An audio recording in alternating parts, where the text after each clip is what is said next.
years old when I was dedicated to the cause of Lucifer. I was, at that point, a seventh-generation witch. I was laying there, practically naked, and I had her hold me as if I was a baby. I couldn't talk. I couldn't open my eyes. I believe my eyes were rolled up back in my head. There was evidence of human sacrifice on this site. One of my first questions I asked the guy, is there evidence of human sacrifice? Now looks around there, yes. We found the man with his fingers like, who was Richard Zachary. And it started to come down the stairs and there was disgusting smell. And at that point, just basically said, do you know what they did to us? And that's when I fled that home. But no, they would touch me. They would take pictures of my head if they wanted to communicate with me. Human sacrifice. Human sacrifice.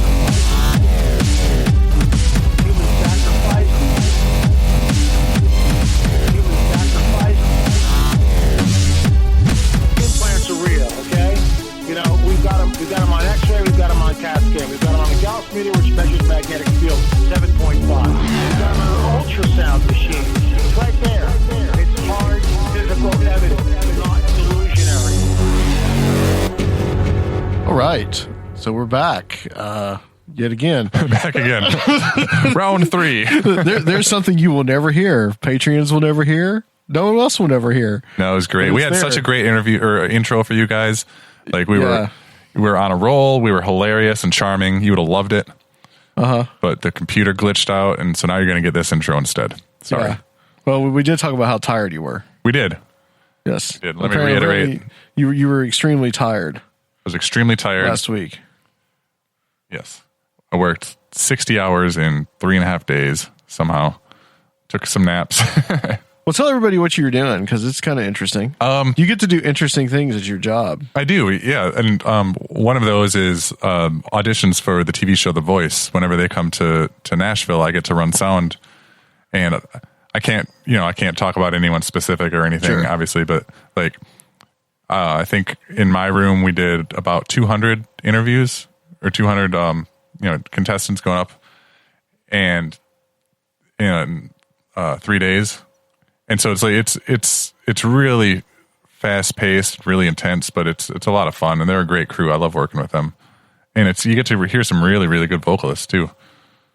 So, do you hear anybody that just absolutely just like sucks? Yeah, well, the way the process works is like they do like an open cattle call thing where people just show up, and then they take them in groups of 10 and they have them sing a cappella real quick, and anyone that they think is decent, they're just like, okay, and it's real quick. So then they call them back for like scheduled interviews, the next couple of days. And some of them I don't know how they slip through. So you pretty much have like 3 days of this. Mm-hmm. So like how many finalists do they, or I guess not finalists, but how many people like make the cut? Like how many made the cut from Nashville? Do you know? I don't know, but if I had to guess, I'd say somewhere between 1 and 200. And that's all filmed, and then that gets sent off to the other producers to kind of sift through and decide who they like best. And so you don't have anybody like William Hung that is in there? I don't know who that is. Do you remember William Hung from American Idol like 10 years ago? Oh yeah, he was like Laotian or something, and he just had to it was like completely terrible. But he actually released an album. It's some of the most glorious stuff you could ever imagine. No, and see that's what I love about working with them is like they really do. I mean, they're making a TV show and they've got to strive for ratings, but at the same time, they really are there, like trying to find passionate, good singers. And the people that don't get on, they give them good advice. They're like, this is something you should work on. Here's something to focus on. Come back and see us again next year. You know, and they really, I mean, they have a lot of integrity. And well, yeah, you need to look up William Hung, man. I remember him. He will never be the same. I mean, honestly. The guy was so inspiring. He really, truly was. What's his name? The British guy on American Idol. He may have hated him, but the rest of the world loved William Hung.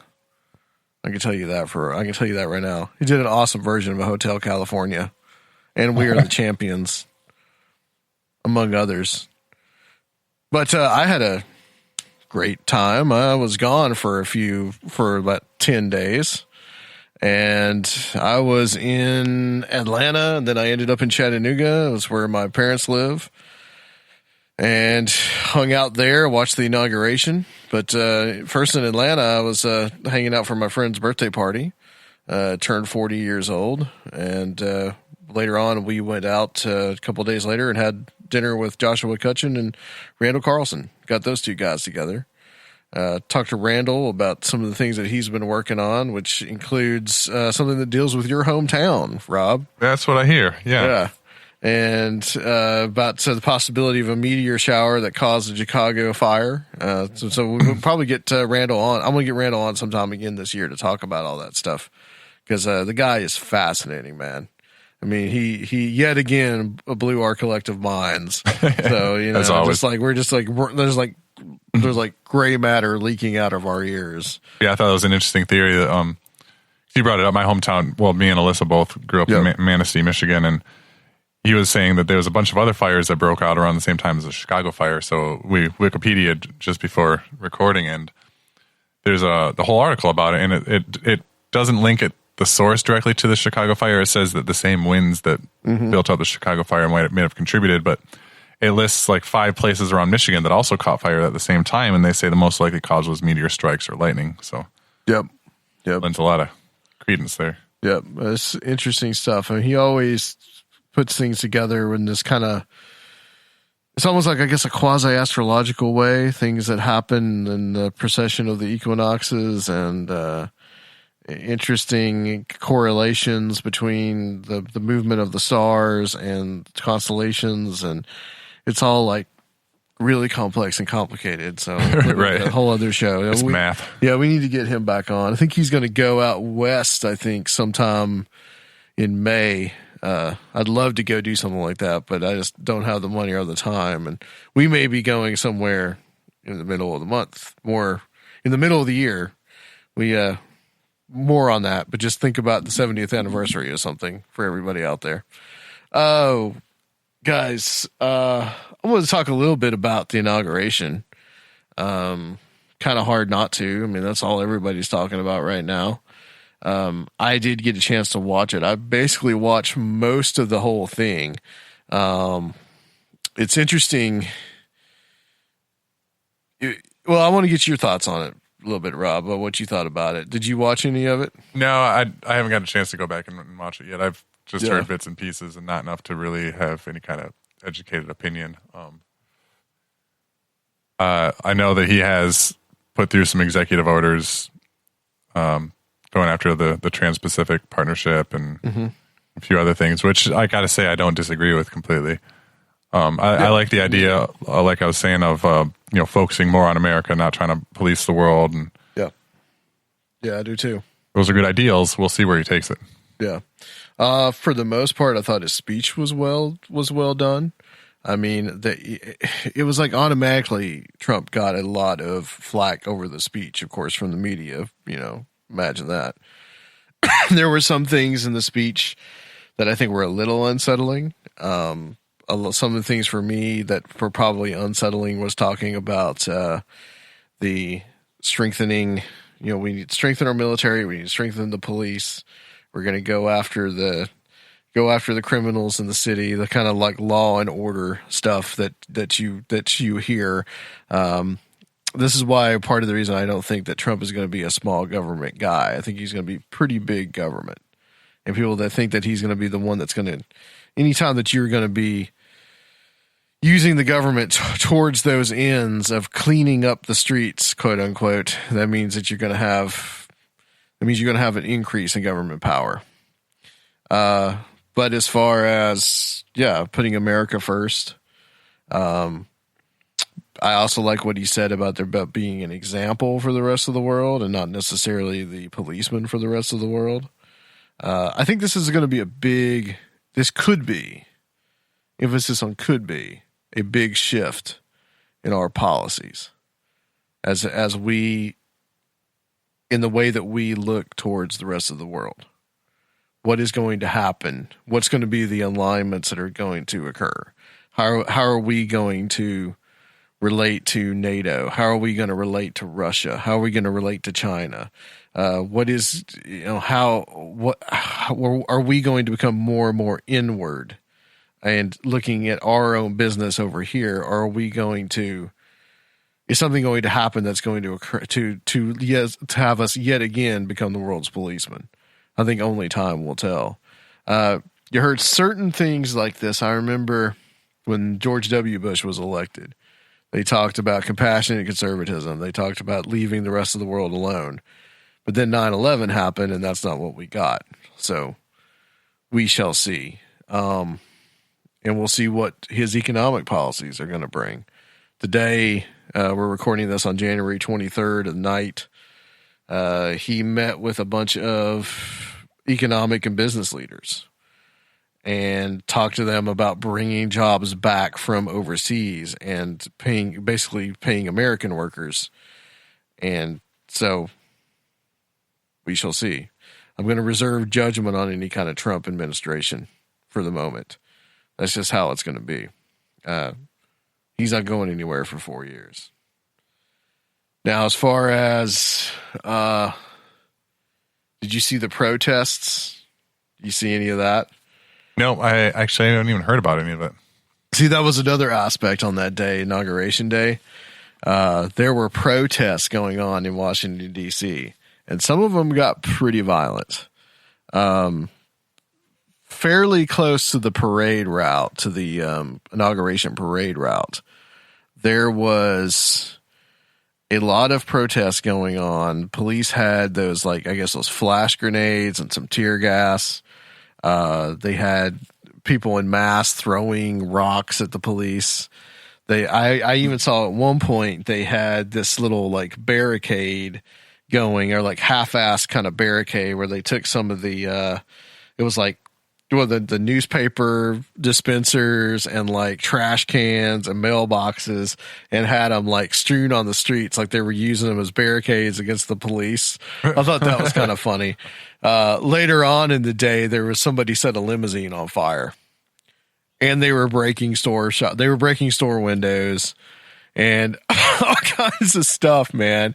And the police are just kind of keeping them away from the parade route. Not really not beating anybody up, but they were arresting people. I think they said that they arrested 260 people, I think was the final count. I was just this is crazy. So here's this political violence going on. Okay. Because they don't like Trump. They don't agree with him. It's fine to protest, and there were peaceful protesters, but then it gets into violence and it gets into political violence. And as we said before, that's to me inimical to democracy. And if Trump is going to react to this in a way that is going to be, if he himself is going to start cracking down, using government power to crack down on protesters, that's when shit's going to get really interesting. Okay. When it comes from the other side. Now, the next day, Saturday, there was the Women's March in Washington, D.C. And I thought that was, for the most part, positive. I mean, it was peaceful. It was just a peaceful demonstration. People had some interesting signs.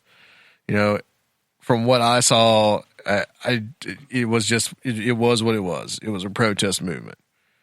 People exercising their First Amendment rights.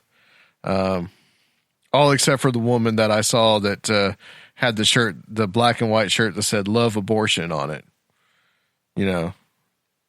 And you had women dressed like vaginas and weird shit like that. But that's just the kind of thing that happens, I guess. Peaceful. Yeah, it was still peaceful. Exactly. No limousines were set on fire. Nobody was throwing rocks at the cops. Exactly. So yeah, that was inauguration day. It was funny at a certain point. Trump was talking about Americans, about patriotism. All right. So, yeah, in Trump's speech, he's talking about America for Americans, right? And it was interesting. And as I'm watching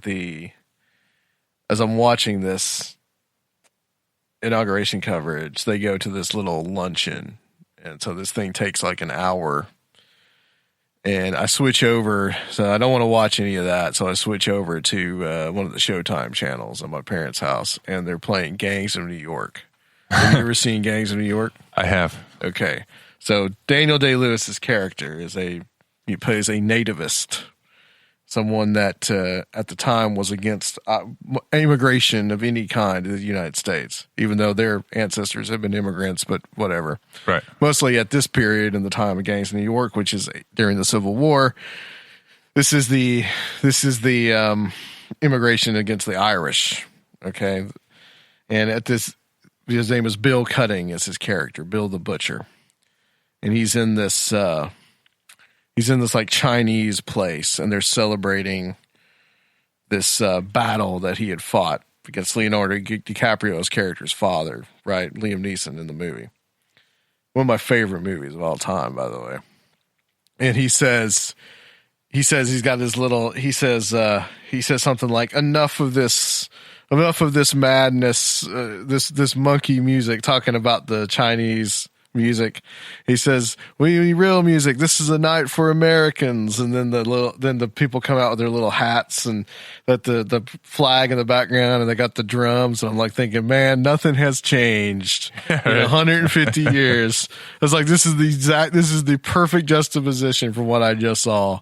So with that said, guys, we have Aaron David coming on. Aaron is a fellow podcaster. He has a podcast called Charm the Water that he does, and he is also someone that I guess, I don't know, dabbles, but I think maybe is more of an occultist. But we're going to talk about some of his viewpoints on the occult and on Christianity.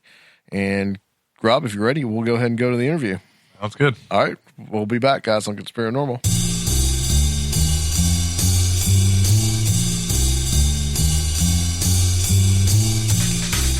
All right, welcome back, guys, to Conspirinormal. Not that we ever left anyway. But we are here on the line. We have Mr. Aaron David. And I got to know Aaron. We were kind of thrown together because we were on a roundtable episode of Where Did the Road Go?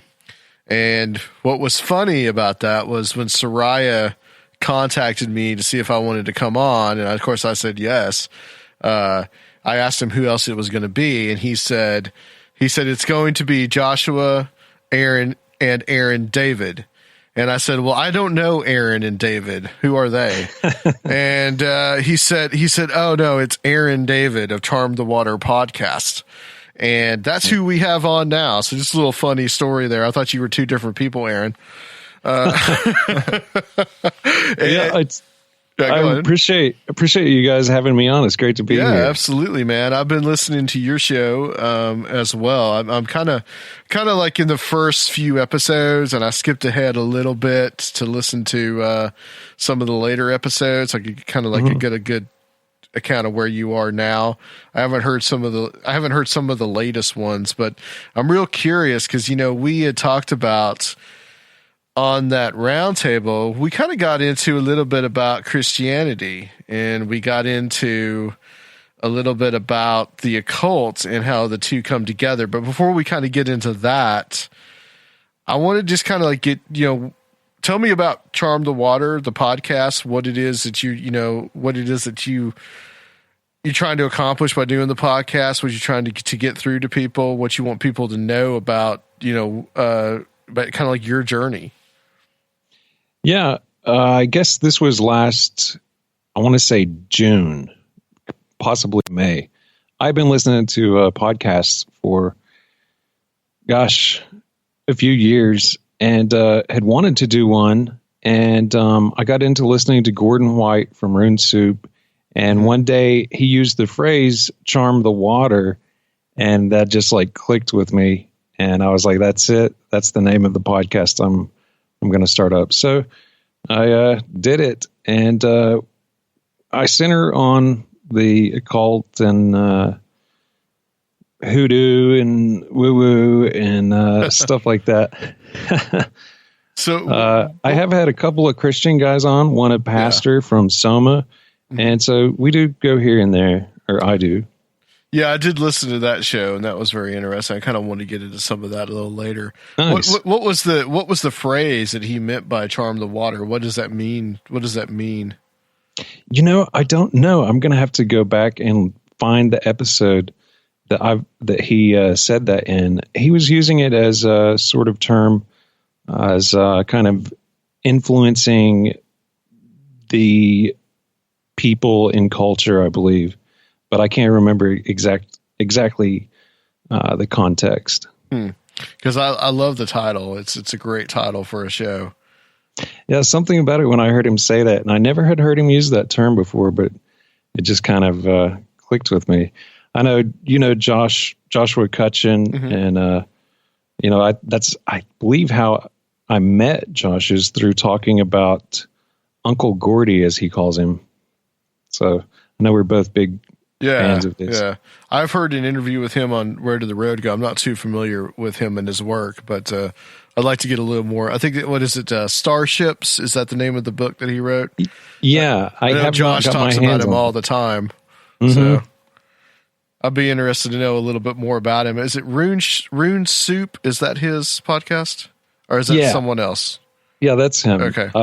Yeah, I get an email where he talks about political stuff, and it's sort of an occult podcast, but his email is really good and centers on more political stuff and what he sees in culture and society. Really interesting. But anyway, that's him and you know, you guys that I've heard in the paranormal. I guess one of the first paranormal shows I heard was Jim Harold, and then shortly afterwards Soraya, and of course Darkness Dave, and you know, just all these. I picked them up, and I got so into podcasts. I pretty much listen to them all day, every day at work.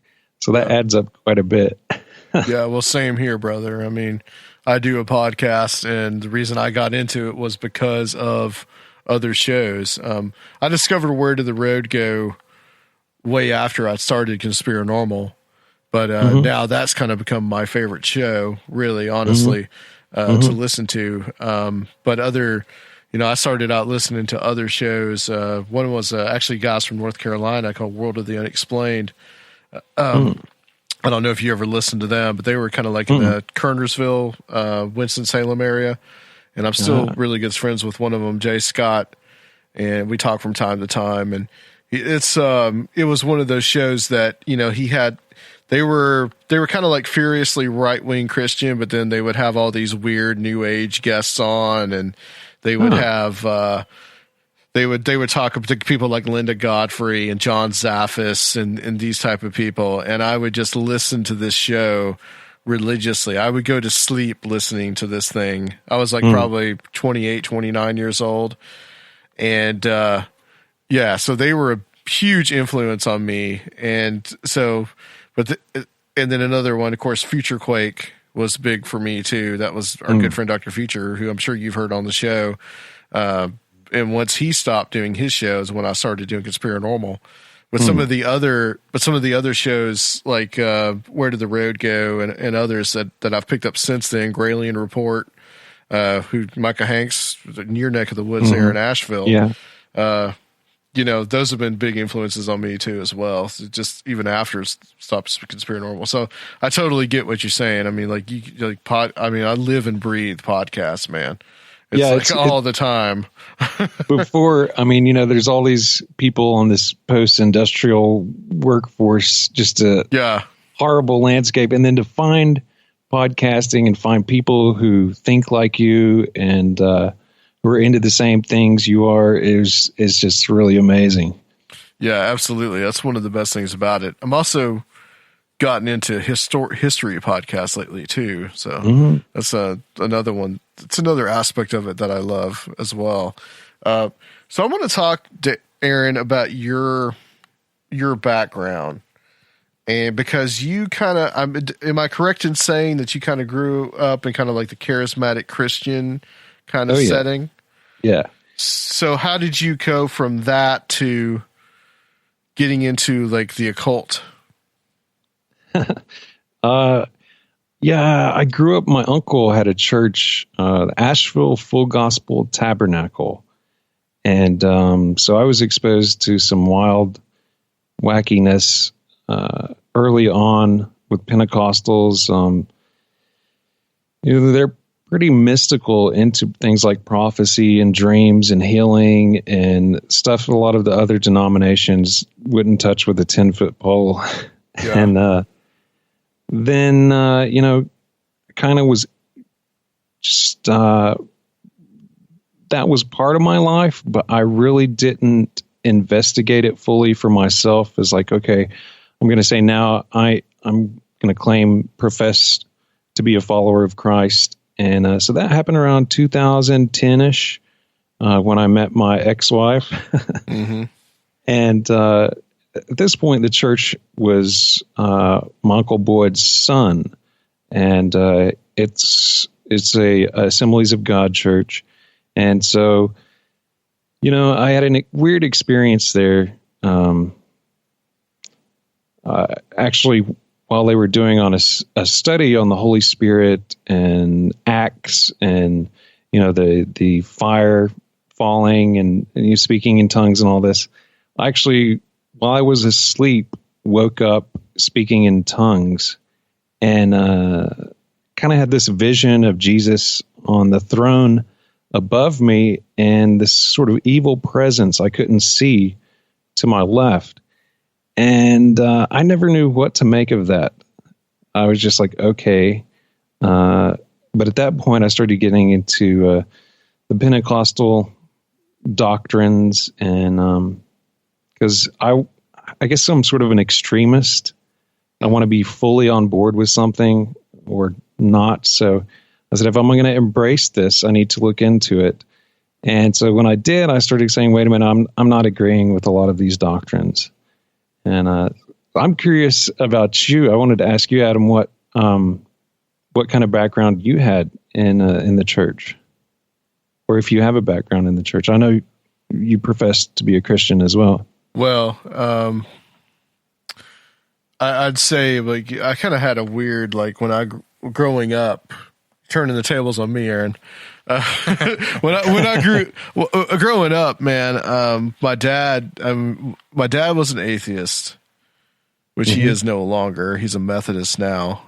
And my mother, she had grown up Greek Orthodox. Oh, wow. But she, for whatever reason, because she had married my dad and my dad was an unbeliever, so they would not let him in the church. And the Greek Orthodox Church. So she went to, I guess she felt what was the next best thing, and that would have been the Episcopal Church. So I actually grew up in the Episcopal Church. So I've heard them referred to as Catholic Light. Catholic Light, right. So I grew up in that, but it didn't really stick. I mean, I can remember going to like some Baptist church camp and, giving your life to Christ. Yeah. And later on, I guess, rejecting that. So I became, I guess, what you would call maybe as an atheist, or not really an atheist, but an agnostic, because I believed there was a God, but I didn't really believe in the Christian God type of thing. Mm-hmm. And later on in my life, I finally, after all the kind of study that I did, and really a lot of it had to do with studying all this kind of weird stuff that I look into, and thinking to myself, if I can believe all this weirdness about UFOs and aliens, like I can believe a guy was crucified and resurrected after 3 days and paid the penalty for my sins, I can believe that too. So I just, I realized, made the mental leap, and then made the faith leap and became a Christian after that. And I have been ever since. I don't know how good a Christian I am, but but I do consider myself a Christian. I mean, I do go to church occasionally, probably not as much as I feel that I should. But I do have some people like Dr. Future who try to encourage me and try to get me on the right path. People that I really respect, I remember from Soraya's show, you saying you had some paranormal stuff growing up. Yeah. And so it's interesting that kind of was key into you coming like back around to Christianity. I would say that's what happened in my case. Right. Once I left the Pentecostal people, I had been dabbling so far in theology. I got a hold of Calvin and Luther, and this was just like turning the light on for me. This was what I've been craving.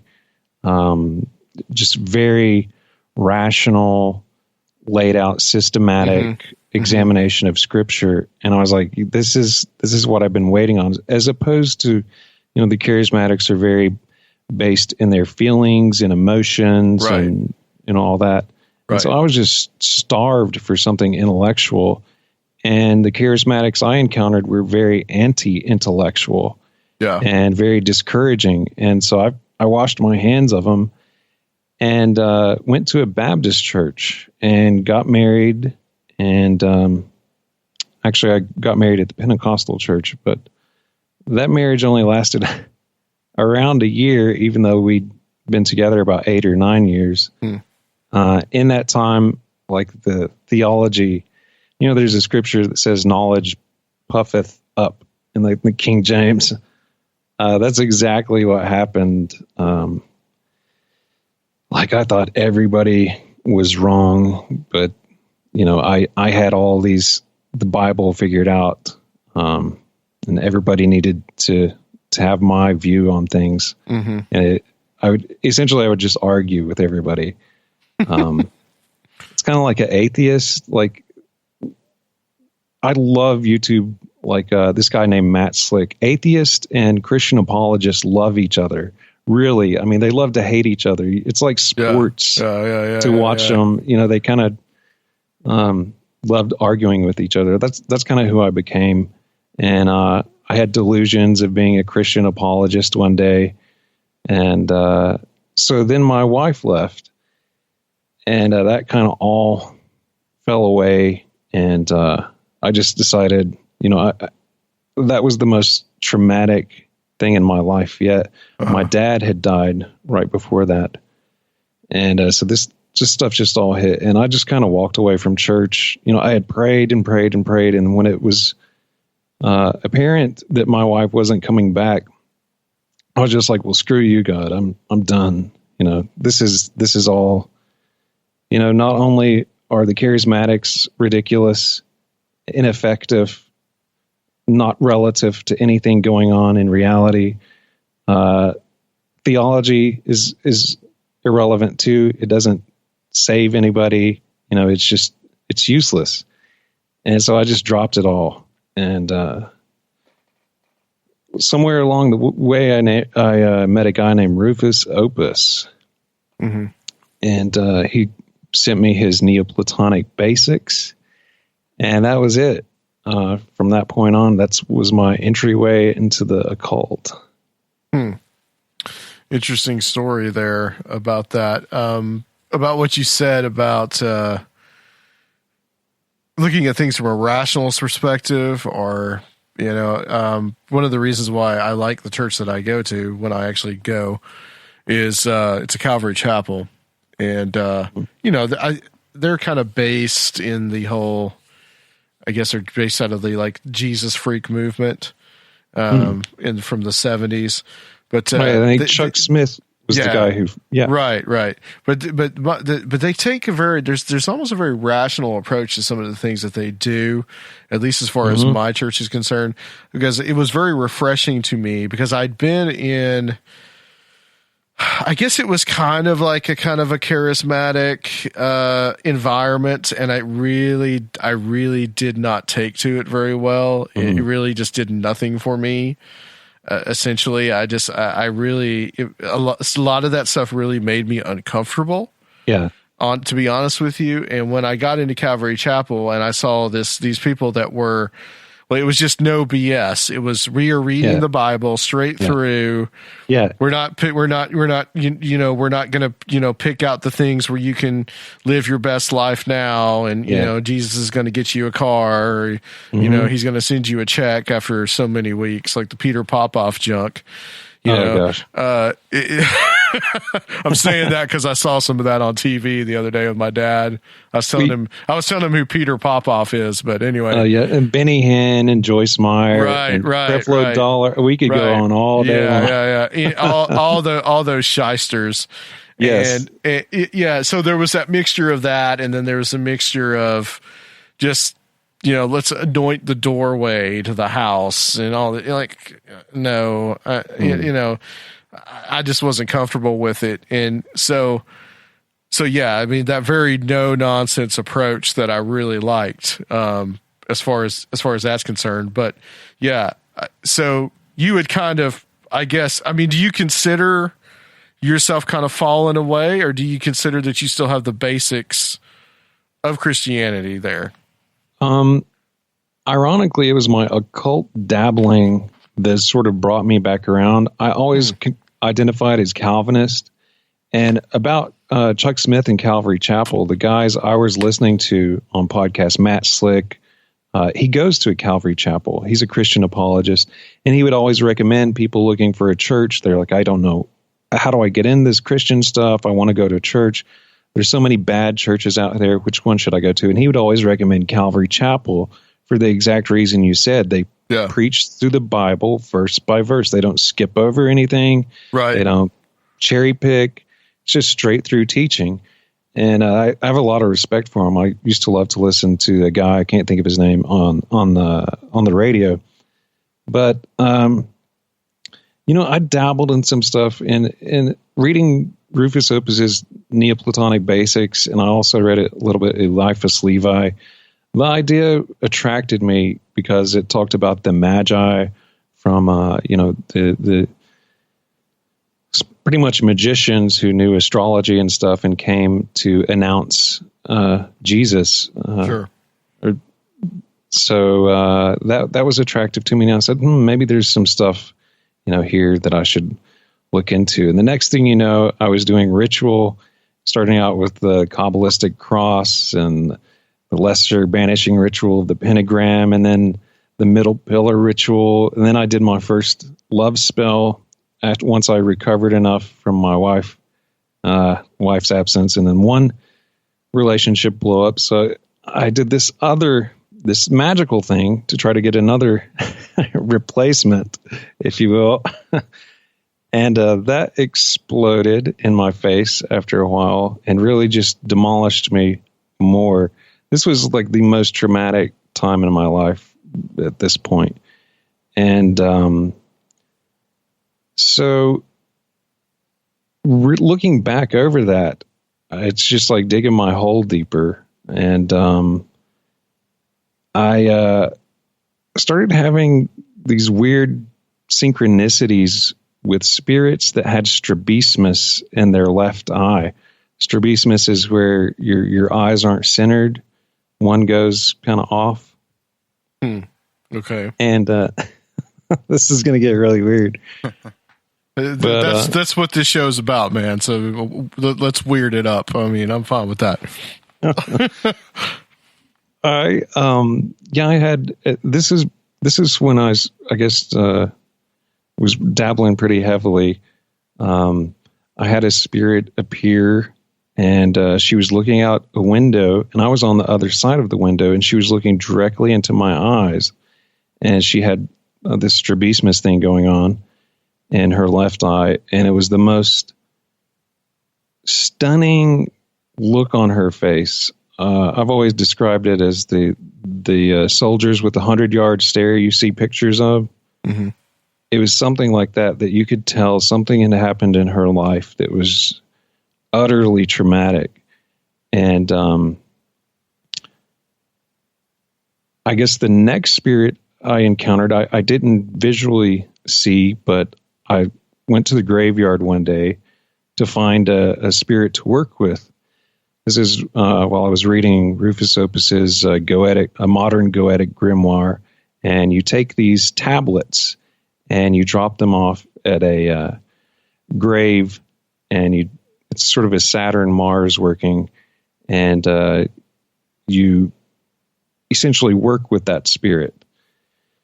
And I came, just kind of wandered in the graveyard, and I came directly face to face, about in the center of the graveyard, with a picture on the grave of this, I think he worked for the sheriff's department, looking right at me, and he has strabismus in his left eye. And he's got his sheriff's uniform on. And the guy was 1 year younger than me. I don't know how he died, but he died when he was 35. And I was like, well, this is the guy. And so I started working with that spirit, and came across another spirit with strabismus. She was a Native American writer. I can't think of her name, but translated it meant redbird, and also strabismus in the left eye. So I was like, this is really weird. And I started realizing this isn't just some cool like Dungeons and Dragons type thing. I was like, there's really something going on here. And of course, I didn't have my, I would call my initiation until a bit later. He was a Christian abbot named Trithemius, and he has a system of planetary magic. And Rufus Opus and this guy named Oshin Chasen, I was reading them at the time, and they tell you to start off with, I think Chasen said to start off with Saturn. He was going by the Chaldean order of the planets. And Rufus Opus said, no, start off with Jupiter. Well, I picked Venus to start off. So I'm curious, have you guys heard of this type of planetary initiation? No, this is new to me. This is new to me. I am not as well versed, I think, in the occult stuff. I mean, I think to me, I've looked at it maybe in like a historical context, but like actually digging into a lot of it, I haven't actually dug into some of the occult rituals and practices. So you know way more than I do. The planetary initiations, they are. I'm finding, since I would have to say what I went through was definitely an initiation. Initiation comes from a word that means kind of stepping through or stepping into. And that's essentially my life totally changed. But this idea of traversing, I guess you would call it celestial ascent, and a lot of the Egyptian stuff had, all this stuff with star lore. Where I found a lot of it is Plato's Timaeus, Plotinus, his Aeneads, and then the Hermes Trismegistus, the divine Pymander. And that has a lot of the Neoplatonic, Hermetic sort of ordering of the world. And the idea that it sounds really Christian. And this is how I kind of eased myself into this, because it sounds very Christian. Mm-hmm. In the divine Pymander, you have this idea of out of the divine light, there's a monad behind that divine light, also called the first father. And then from out of that light came the holy word, or the logos. So, I mean, who does that sound like to you? Well, yeah, Christ. Yeah, exactly. A lot of that, what you just said, sounds a lot like Christian Gnosticism. Mm-hmm. Yep. Yeah, I think I heard one of my favorite Calvinistic teachers, R.C. Sproul. He said what Platonism was a laying of the foundation for the gospel. The idea of monotheism came in at this point as something widely accepted. The ancient philosophers were familiar, they would call it theos, the idea of this monad or this one God that everything emanates out from.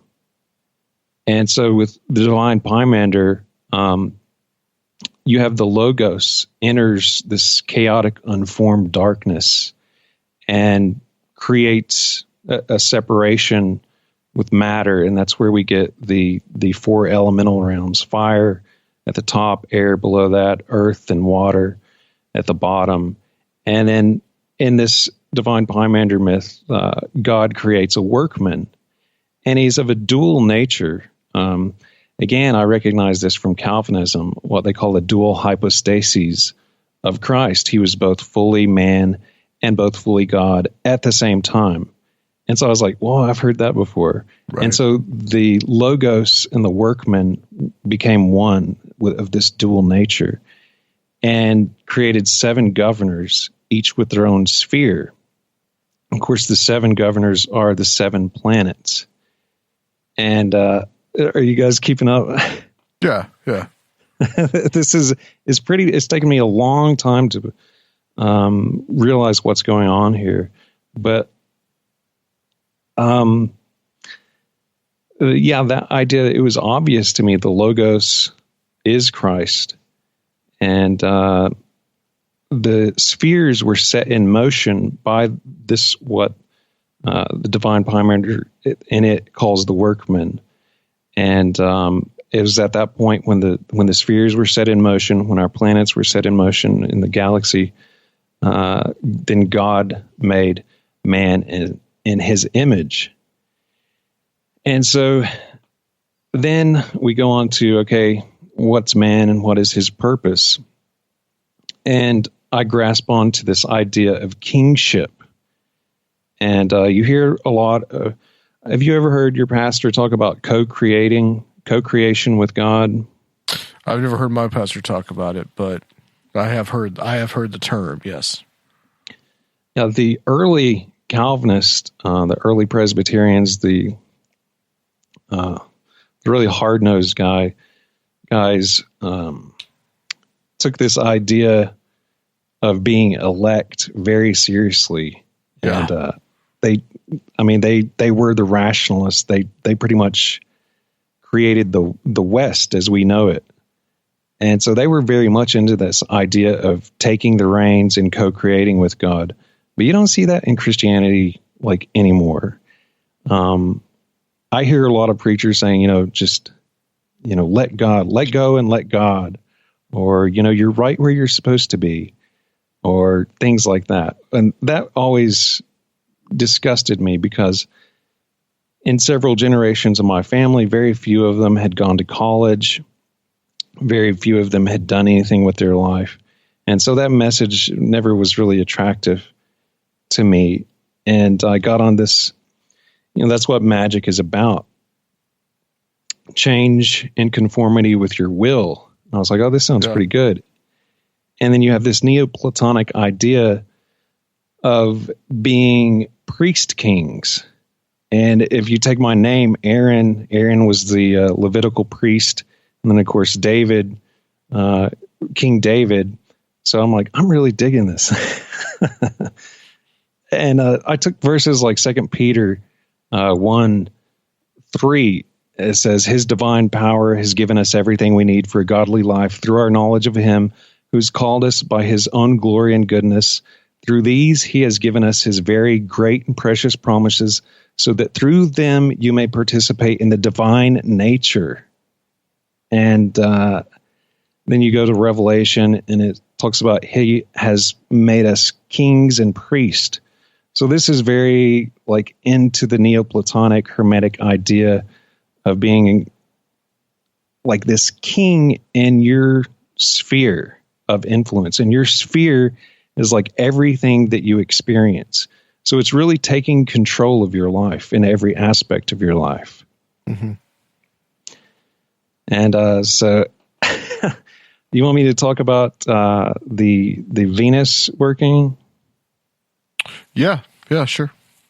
Have you done many of these type of things that you would consider like the you hear about these in some of the historical stuff that I've studied, like all the workings. I mean, first of all, what does that mean? The idea of working, and what does that whole thing mean? You call them experiments or workings, or essentially it's in your space, your magical space. You have a circle, and you're opening the way to. It's called theurgy. Instead of this idea of rationalist approach to conceptual knowledge, with theurgy, you're having to direct one-on-one experience. Mm-hmm. So it's like in Star Trek's teleporting a spiritual being, an angel, right in and having a one-on-one with them. And there's lots of magicians out there who have never had that happen, who claim that's nonsense, or they claim it's in your mind, or whatever. But the guys like Chasen, they claim to have summoned spirits to physical manifestation. And after my experience, I believe it. So what did you experience? Well, this was done at a time Procyon, which is a fixed star, was conjunct the planet Venus. And I got the bright idea to make a talisman for Procyon. Let's see if I can pull this up real quick. Robson. So you're using astrology to do this. Yeah. Like you're picking a certain time from an astrological window. Okay. Yeah. And I was mixing two approaches. I was mixing an approach from a magical book called the Picatrix, and I was mixing it with Solomonic magic. And people I've talked to since then, they're like, "Oh, that's probably not a good idea." So my idea was pick this astrological time to make a talisman of Procyon, which Procyon is Canis Minor. And it's got a really interesting star myth in there I'll get to in a minute. But so essentially I did this Venus planetary initiation, which is a pretty big deal, just half-assed for the consecration of these talismans I was doing. And I didn't really think twice about it. I got in my circle, which I hadn't even finished. They're supposed to have God names for protection all around the circle. Tetragrammaton, Adonai,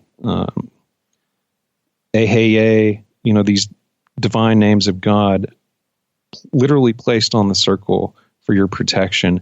And I should have had the Archangel of Venus, Aniel, on it as well. Well, I didn't do any of that.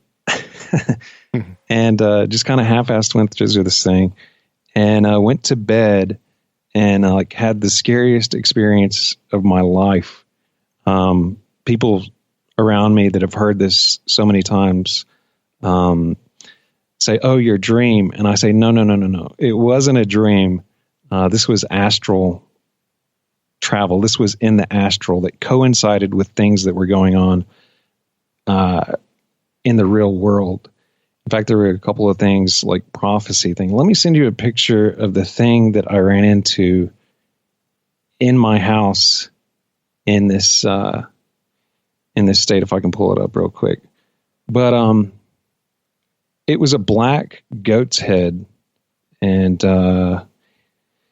it was on my mom's body. And this is just part of the story. There was another. I have it on the Charm the Water blog, the whole experience, and my sort of exegesis of this experience. But essentially, this black goat head pulled its face off, and there was just this black void behind it. Uh-huh. And it said, "They are all liars." And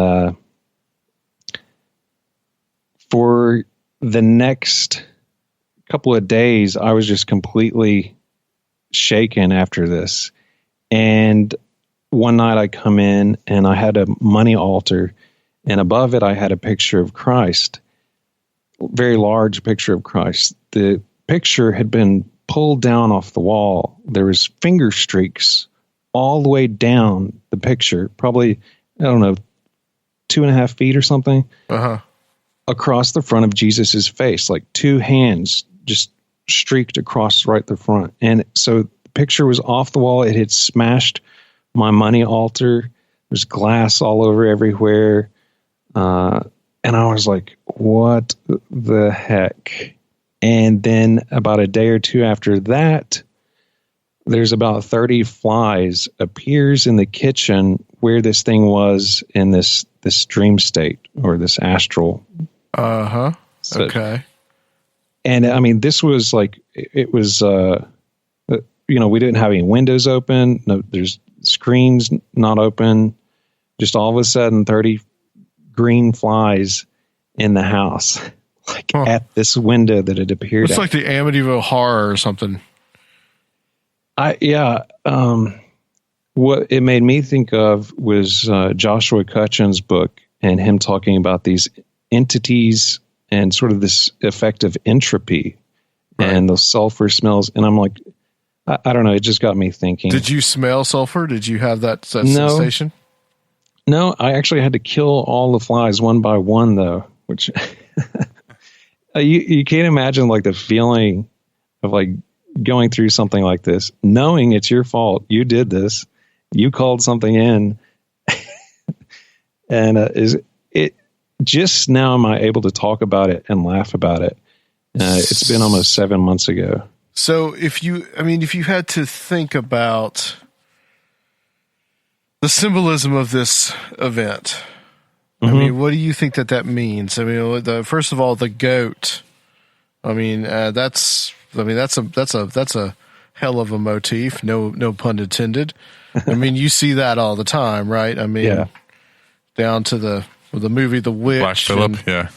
I mean, but then as well, and this is something that we've encountered on the show, is it taking the goat mask off and revealing this formless void. And we've talked about this too, that, that this seems to be a motif in some of these encounters where people will have, we'll see people without a face or some kind of formless void. So what do you think that means? Do you think that it was something do you think it was trying to do you harm, or do you think that it was something that it was trying to tell you something?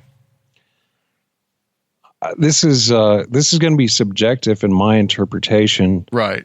But I mean, I'm so like, I just won't let loose of this because that's how I was with theology and stuff. It's like, I just can't let loose of it until I understand it. And I mean, for one, a goat, I mean, that's my sign. I'm a Capricorn. Okay. But also, I mean, Baphomet, that is the symbol of the occult. And in more natural magic, like witchcraft, you have the Sabbatic goat. And I got a really disturbing book trying to cope with this. It was Tomas Vincente's The Faceless God. And it takes this thing all the way back to Egypt, saying the Sabbatical goat and this Baphomet thing, they all come from this entity that pops up all over the place. It's essentially the devil. Right. And then you have this manifestation of, the marks on the picture of Jesus. Yeah, I still left them there. I haven't cleaned that off. Really? Do you feel like, I think I was going to save this question for a little bit later, but I think that this is a good place to talk about it do you feel like that I know you come from that Christian background. So do you feel like that you're possibly opening doors to things that probably you shouldn't? Yes and no. I went back and took pictures of where this place happened in my dream and looked at the night sky. I pulled up all this astronomy software and matched the stars to the time and place and coordinates of it. And essentially, this whole experience kicked off with a circle of lights in the sky. in this dream state. And I find that where it appeared in the dream was Scorpio's tail in waking life was there that night, right where the circle appeared, because I had a landmark in the dream to go by, which was my uncle's church. So I've been digging and digging and digging in this, and I mean, with Christianity, I mean, demons were almost an everyday thing for the apostles and Jesus, and I mean, they dealt with them. When's the last time you met a Christian that dealt with a demon? Yeah. I mean, I just don't see Christianity's claims measuring up today. That's why I by and large walked away from it, because I just found it so empty, so lacking any depth of spirituality. It's just this thing people do on Sundays, and if they're really conservative, they do it on Wednesdays and Sunday nights as well. It doesn't go any further than that. So that goes into more of the charismatic stuff though as well, because I mean, as I understand charismatic Christianity, there is a little bit of this. We are constantly battling demons. We are going back to the first century essentially, and we are battling the demons. I mean, you look at like what's his name, Bob Larson. I'm sure you've heard of him. Yes. I mean, I think some of that stuff is fake, but it gets into that mindset of we are constantly having to battle the demon of something. Yeah. I hesitate to call him mentor, but the guy I learned most of what I know from, Rufus Opus, he came from a charismatic background as well. And he was talking about this one day, saying that, Christians believe that behind everything there's a demon. And he's done quite a bit of work with the Goetia. And he was saying after working with these demons, he said, a demon might not cause every bad thing that happens, but he was like, they're probably present. And I've come to think that these Christians who are so deluded, I do believe there's something demonic about it. They're so ass backwards, so deluded, so delusional that I think it has to be demonic. All these guys on TV taking advantage of the elderly, the sick and dying. Mm-hmm. Man, if anything's demonic, it's that. Right. So where's the real evil situated at? Exactly. Yeah. And, I always go back to, Paul's term, principalities and powers of the air. And he got that from these older systems that they're saying the same thing. That's what this planetary initiation is. There's these gates, and they have guardians. They're called sublunary spirits. That would be spirits under the moon, are tend by the magicians to all be believed as sort of earthbound, negative, demonic spirits, underworld spirits, nasty creatures. Yeah. And they're down here with us. So that's, I guess those and the dead are, the spirits we're most likely to encounter. I do think, these are my personal opinions, that there are angelic beings here, and we deal with these beings on a daily basis, whether we know it or not. Right. They're having an effect in our lives. And like I said, before my experience, I was like, whatever, I don't know. I guess. But now this experience has just changed everything, and it's thrown me back into, I need to go back and really read all those Parmenides, Proclus, Iamblichus, Macrobius, Cicero's, Scipio's dream. That Scipio's dream has the first astral travel account known, I believe, in it. And so I'm like, I really need to go back now that I believe this beyond a shadow of a doubt and take a look at all this, where it leads, what it means. And so back to answer your question of what do I think that thing was, I guess you could call it the devil. Aleister Crowley said, one of his most famous workings was a conjuration of Choronzon, who is the demon of the abyss. And that sounds like fun. Yeah, it came from I can't think of their names right now. Dee and Kelly, John Dee and Edward Kelly. They were the first ones to name this demon Choronzon, and essentially it was their name for the devil. So, of course, Crowley conjures it. And it's said in this thelemic system that every magician at one point or another is going to run into Choronzon.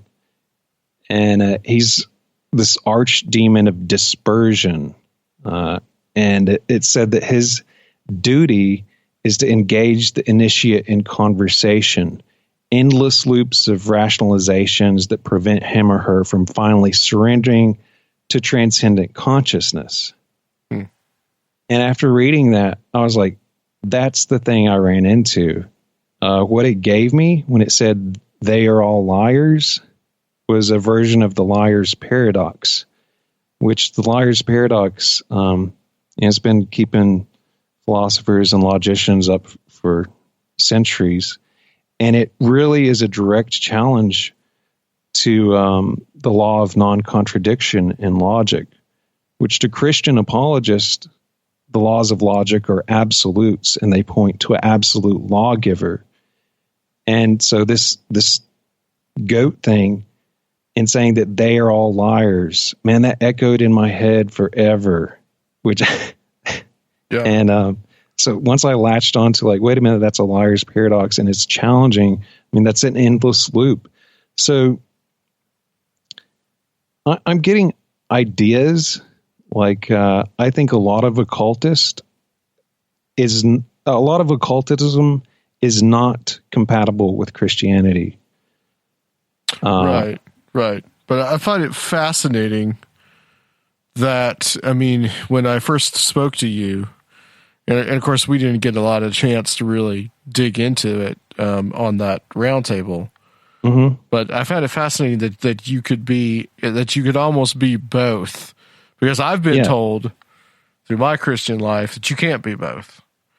But it's interesting. But it really intrigues me, that concept that you could be, I suppose. Yeah, I think it matters how you define Christianity and being a Christian, and it matters how you define the occult. Yeah. For example, a Mormon Baptist isn't going to say a Mormon's a Christian, and all these, endless divisions within Christianity. Well, somebody says, "Oh, I just worship Jesus," and so then you ask, which Jesus? In Mormonism, Jesus is the brother of Satan. In Islam, Jesus was just this prophet. He's not God at all. And then of course you have the Jesus of the TV guys, who's just this blonde-haired, blue-eyed guy who wants to just bless your socks off. And so, for me, though, I don't have to reconcile anything because Jesus has already reconciled everything. And I think we get stuck in these categories. Just saying, yes, I'm a follower of Christ is like enough for me. And so I don't have to one thing that drove me away from Christians is this constant asking, is it okay for a Christian to go to a gay marriage? Is it okay for a Christian to drink?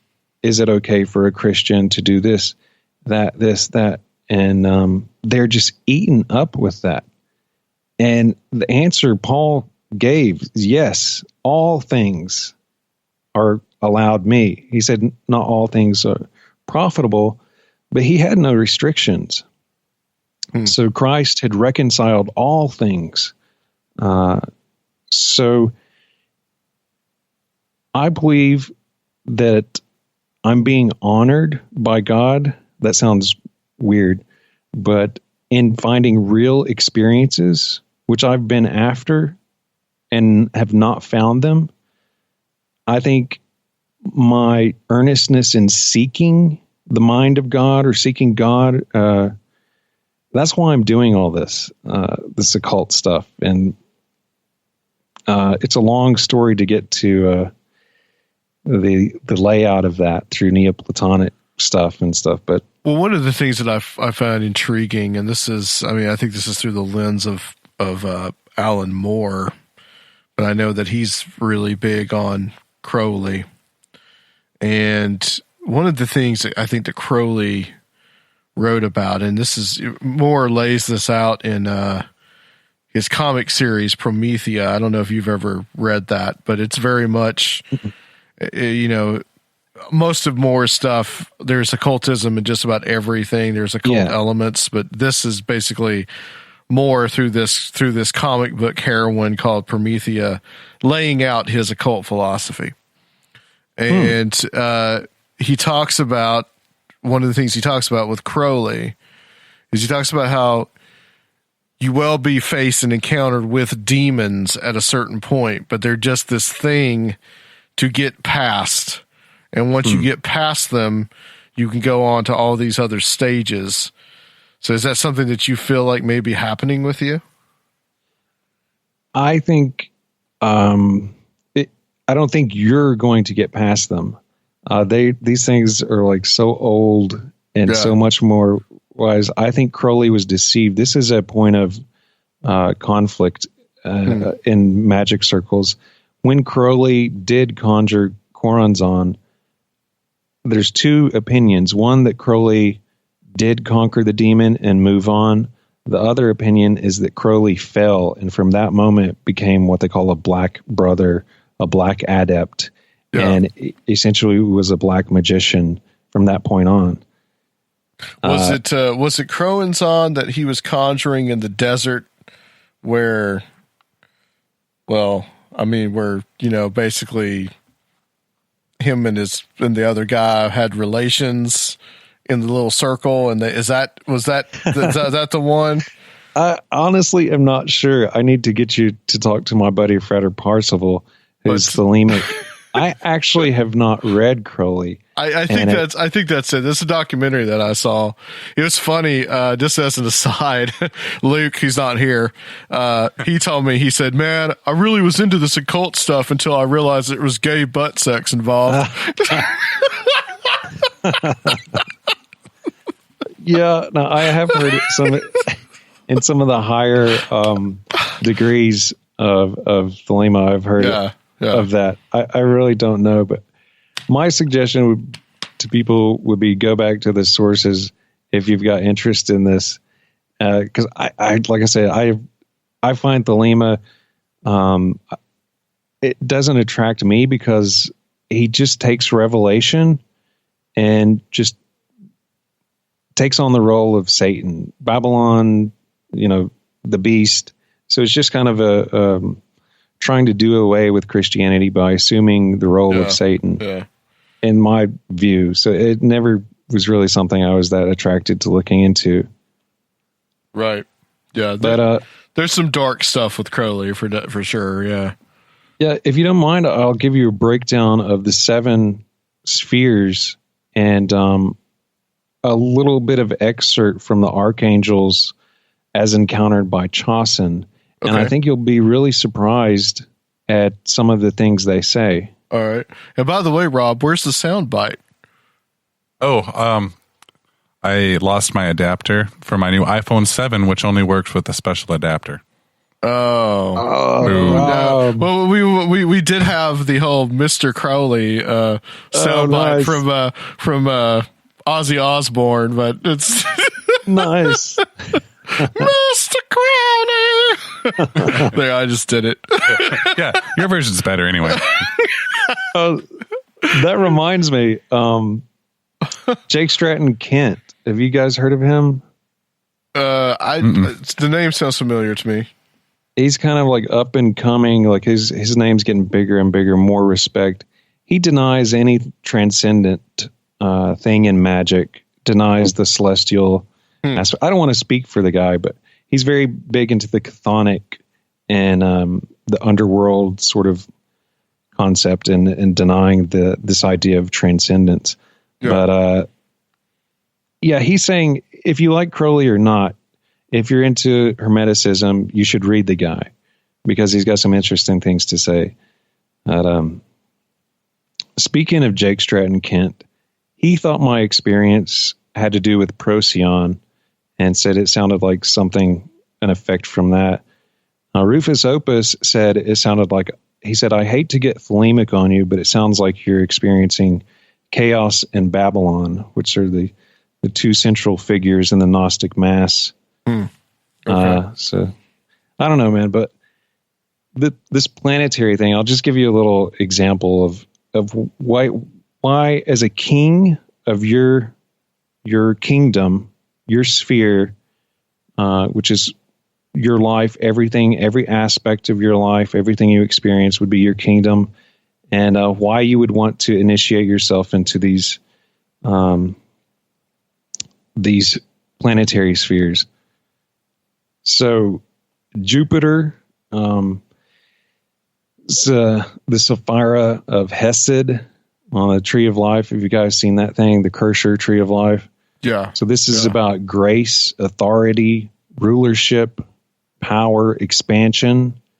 So this is, in Rufus Opus's idea, the first planet you would want to come to establish the authority of your rulership in your sphere. And the archangel is Sachiel, and it means righteousness of God or covering of God. Now, Ossian Chaussen, both Rufus Opus and Ossian Chaussen were big into working this planetary system of Trithemius. And so Chaussen has a scryer, and in his latest book, they go conjure these archangels for Chaussen. It's a second time, and they have a roll of questions they ask the spirit. Number one, they ask in the name of the Father, Holy Spirit, and Son to swear that the spirit is who it says it is. And after that, they ask him what the spirit's office is. So this is the sphere of Jupiter. This is what Sachiel replied to Chaussen, and what is his office.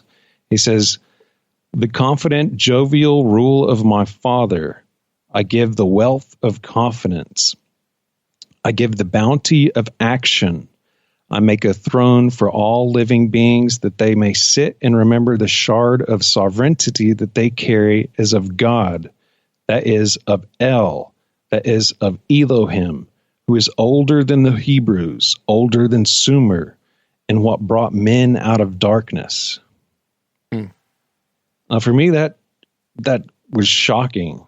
Chaussen is the only guy who's claiming to contact planetary archangels, and they're telling him stuff like this. Kind of reminds you of like Prometheus or something. I've got to get that. I haven't read that. Well, no, you're like talking about Alan Moore? Yeah, the god Prometheus, the giver of fire, you know? Yeah.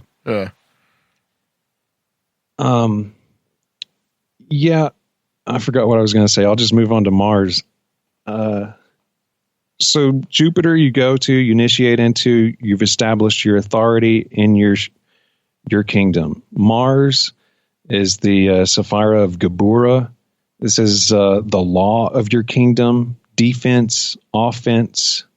So at times your kingdom may need to go to war. The archangel of Mars is Samael, and it means venom of God. And I'll give you a little example experience that Chaussen had with Samael. He asked what Samael's office is. And Samael says, I am the fierceness of God, the sword that obeys his will, that cuts through injustice, ignorance, deception, lies, sloth, and arrogance. I leap like a flame through dry grass. I sing the fury of my Father and coast upon the wings of flame. I open the chest of men to expose their hearts to the Creator. So this isn't exactly sounding like the occultism you would expect, right? Yeah, true. You want me to continue on with the other? Yeah. Okay. The sun, Crowley claimed Thelema is a religion, a solar religion. All your solar deities and various cultures, they fight darkness in the universe. So in your kingdom, this would have to do with leadership, the realizing of nobility, that you are of God, that you carry the imago Dei, the image of God. You were made in God's image. The anointing of kingship crystallizes in the sphere of Tifereth, or the sun. It's the sphere of empowerment of the Savior crucified and reborn in power, glory. The initiation is the establishment of your kingdom, and more so your purpose, and with purpose, responsibility. So, you get the idea of the sun feeds the kingdom. It ensures the health and growth of that which is in the kingdom. It's where divine authority is found. And here, I know you guys will know about Michael, the archangel of the sun. Right. With paranormal stuff. Michael's prayer, Yeah. Uh-huh. Like he is considered, his name means unto the likeness of God. And so his role, his office is like this defender of the universe type warrior, slayer of darkness. I've got a little statue. I think years ago I got a TBN and it's an image of Michael and he has Satan underfoot. Right, yeah. That's a famous picture in the Bible, yeah. Uh-huh. From Chaucin's experience with the conjuration of Michael, this is what he has to say to Chaucin in the reply to the question what his office is. Michael says, he is the fierce love of God that lays low the obstacles that stand in the way of the Father's light and music. Michael teaches mankind by slaying the dragon within. He is the roar of the lion that upon hearing no evil can withstand. He calls us to fight our battles first inside and to waken our fellow man to the knowledge that all struggles are within. With all this political stuff and division like out there, you're always fighting something externally. The person who doesn't agree with you, the person who's trying to, in your eyes, ruin everything, do away with Christianity, prayer in school, abortion, everybody's fighting for these like external ideas of who should be doing what. Mm-hmm.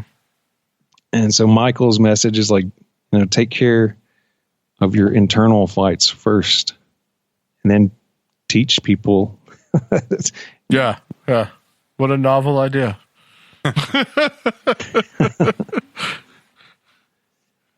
What does Saturn?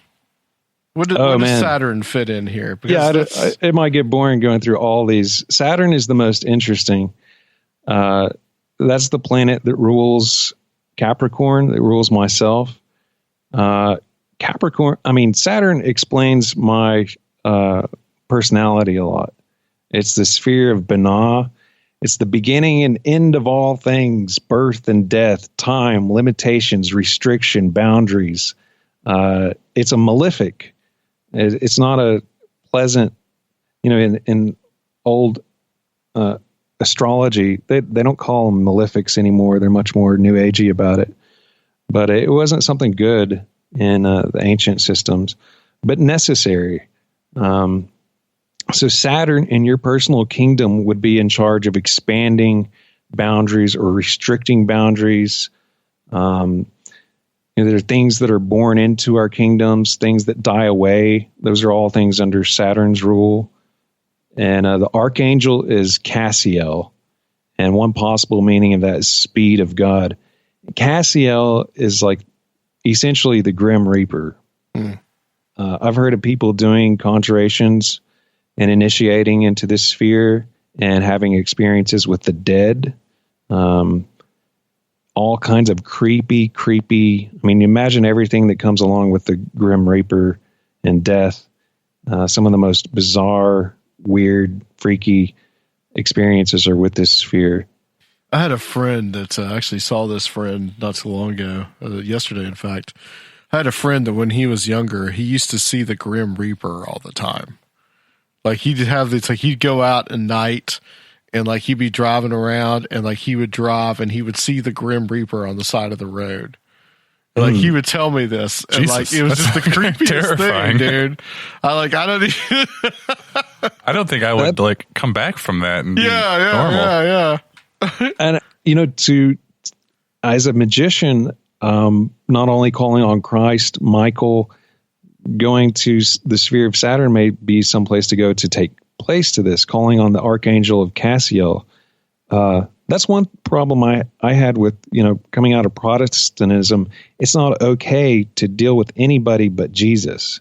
Yeah. And I mean, the Catholics, they pray to saints and stuff.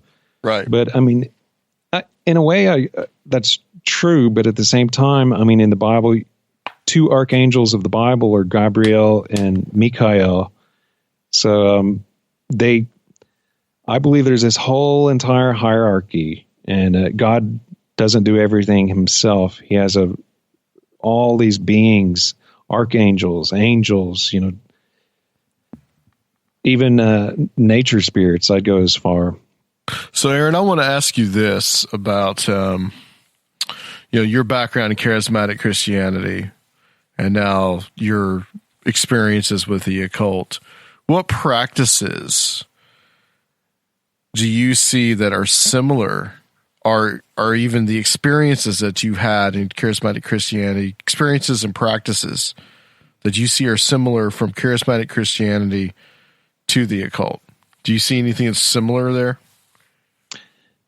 A little bit. The idea of this ecstatic thing, I see this more in sort of natural magic with traditional witchcraft, and this idea of rubbing henbane ointment on and stripping down naked and getting into this ecstatic state.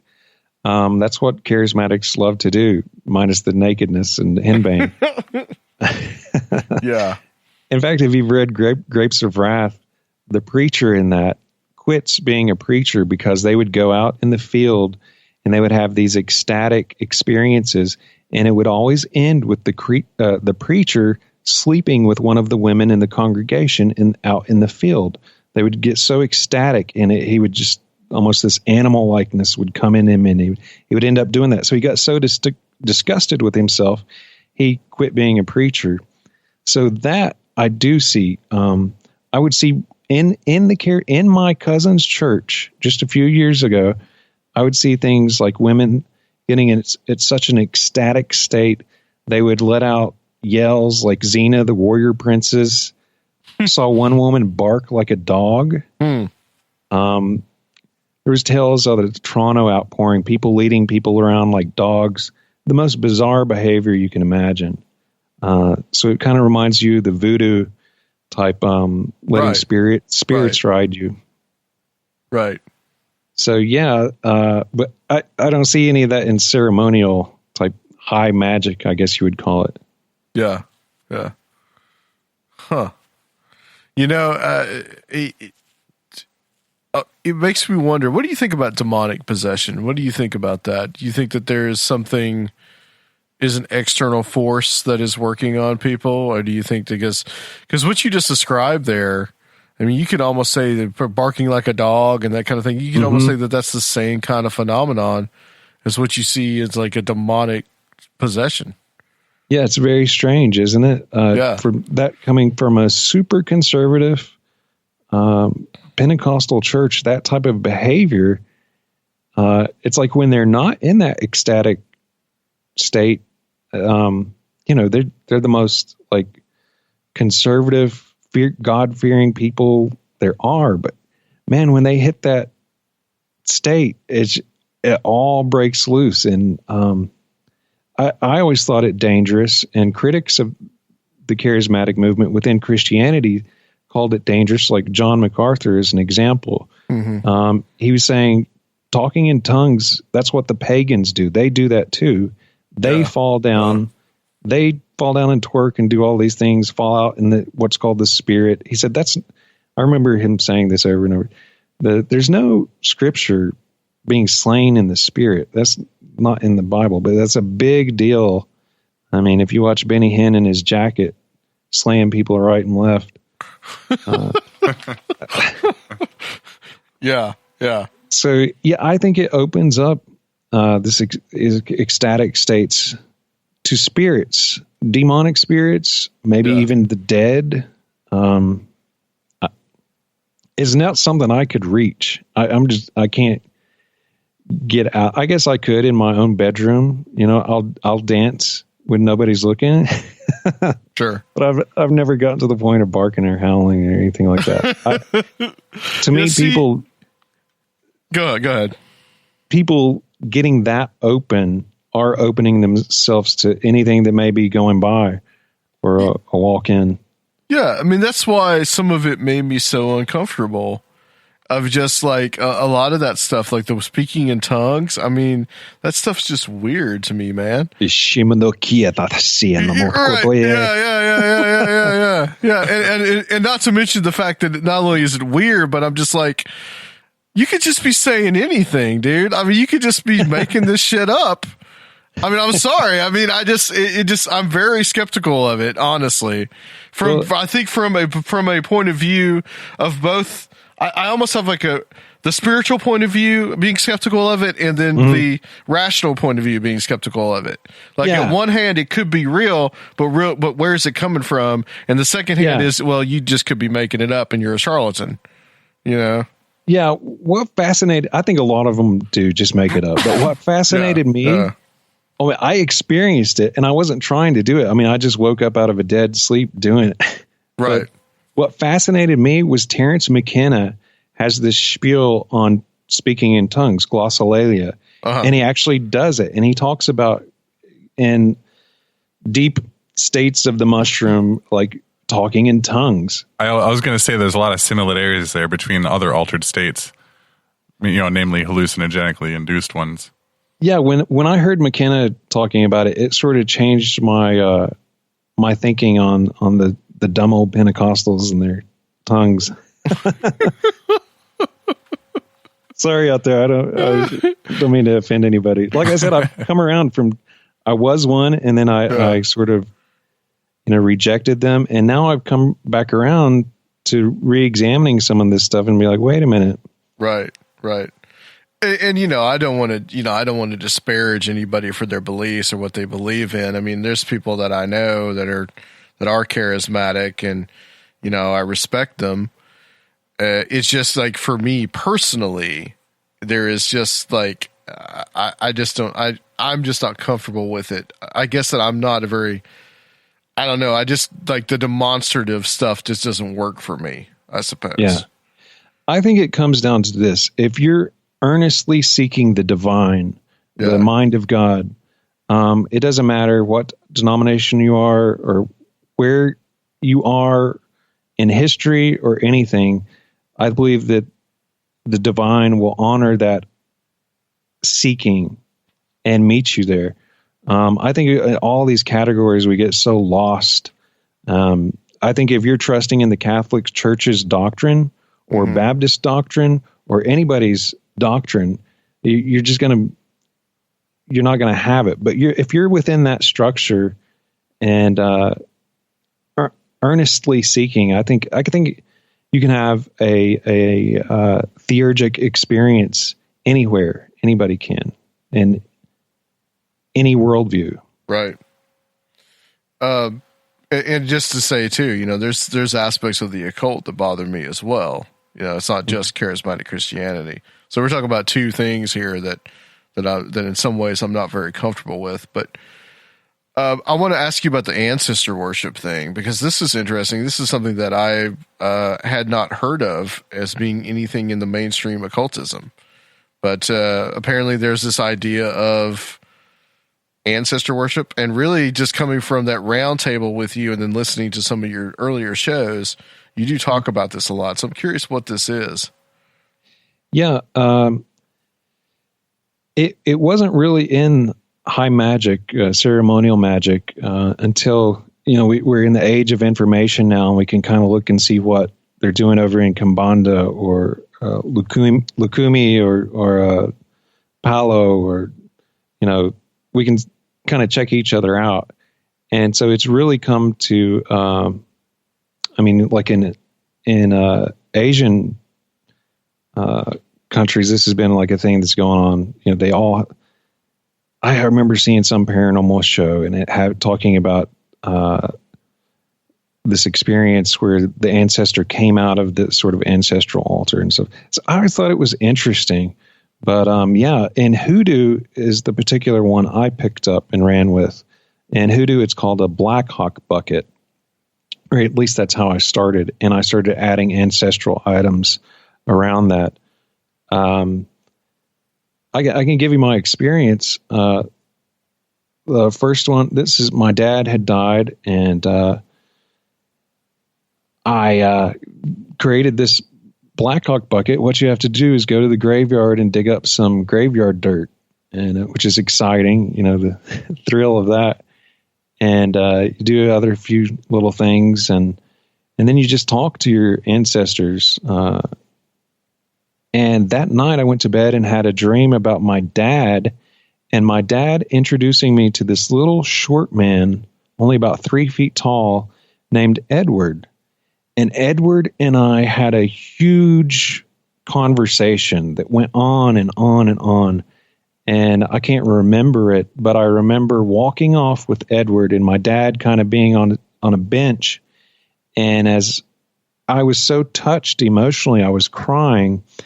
And then this kind of resolution had happened, and Edward and I were walking off, and I kind of laughed and smiled, and I said, "So Edward, how are we related?"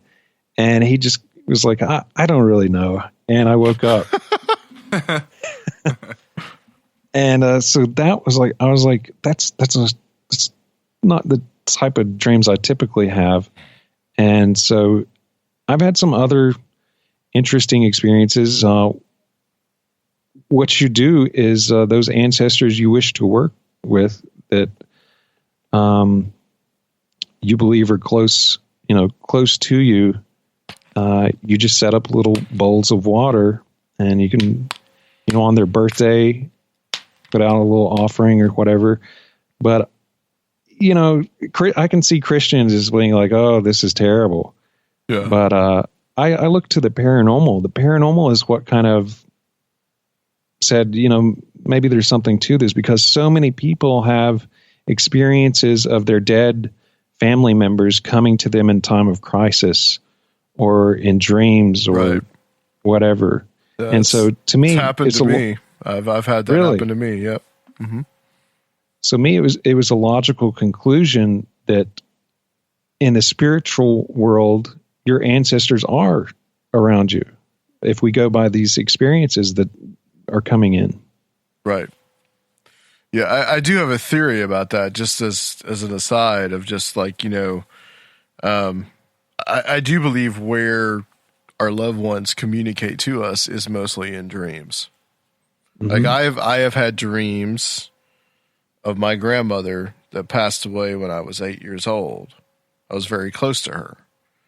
And I will, at times, and I guess you are correct sometimes, that there are the dreams that happen when you are going through something. Yeah. And they are telling you something in the dream. You may not consciously remember it, but maybe subconsciously you do. Yeah. And I've had this dream being in my backyard, and she's there, and we're talking, and it's very pleasant. It's not scary. It is what it is. And I believe that they will come to you in that way, because if they show in another way, they may scare the hell out of you. Yeah. So I mean, I can absolutely see that, for sure. I mean, that's something in my own experience. I can say, yeah, I've had that. And then I guess also the symbolism. You know, my grandmother, she's really into cardinals. So if I have, and this could be psychology, it could be, but you know, in my own mind, if I'm going through something and I see a cardinal, my mind goes to say that everything's going to be okay. You know? So yeah, I guess that there is that certain amount of your ancestors looking after you, I suppose. Yeah. That kind of reminds me of the Neoplatonic animus mundi, the spirit of the world, which sort of points to this animism type idea, which I'm not sure what I make of, but I totally believe that, you know, Scripture talks about us seeing signs in the stars and various signs and stuff. I mean, you think about the cock crowing 3 times, and that was part of nature pointing to something. So I totally believe in all those signs and the folklorish, you know, reading of nature. Right. But about the ancestor altar thing, I even hesitated to call it an altar or ancestral worship. I just look at it as a way of about weekly, I'll change the water out, and it's just kind of, you know, acknowledging them and their memory. And that's how I look at it. I don't consider it worship of any type. Well, is that not what we essentially do anyway when we go to our loved one's grave and we put flowers there, or we put a teddy bear, we put some kind of memento? I mean, that's is a good that point. not kind of what we do anyway? And I mean, people do that really without even thinking about it. Yeah, it's paying respect, but on another side of it, it's also very ritualistic. Yeah. There's a veneration there. And so this is just I'm reading a little bit about near-death experiences and how before we got into that, there was this taboo on death, and how we've in the West have moved death. I mean, we used to have them in our houses and people coming in for days. Right. We moved all that out. So the little ancestor altar, bringing a little piece of earth from the graveyard, from the actual grave of your dead one, it's like bringing a little bit of that back in that we've moved out. Are people that are cremated keeping the urn on the mantelpiece? Yeah. Yeah, you're exactly right about that, because like I think you know this, being from West North Carolina. My family is originally from Eastern Tennessee, and like my father was able to trace back a certain bit of our ancestors because there's a picture of everybody gathered around a dead guy in a coffin. Oh, wow. So yeah, I mean, that was a common practice. Like death was not an unusual occurrence. It wasn't sanitized. I think that's part of our problem in the West, that we don't even acknowledge death. And, you know, talking about this fear of Saturn, that's dealing with it in a big way. But I don't think people, until they get sick or something, realize their mortality. And I think that that's something we really need to individually latch on to, is realizing that one day, you know, we're going to die. And that, for me, this experience I had was part of the change it brought on was that. And me coming to the realization was, I don't have forever here. I don't know how much longer I have, and I need to do something that matters. Yeah. And so in magic, they talk about the magnum opus, the great work, finding your true will. And it just really triggered that realization for me, is I really need to get busy.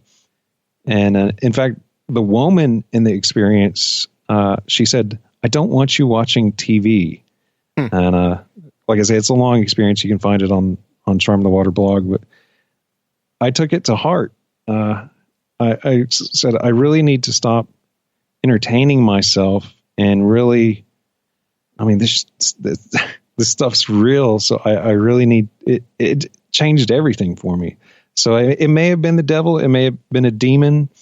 You know, whatever it was, it changed me for the better having an experience. Mm-hmm. Wow.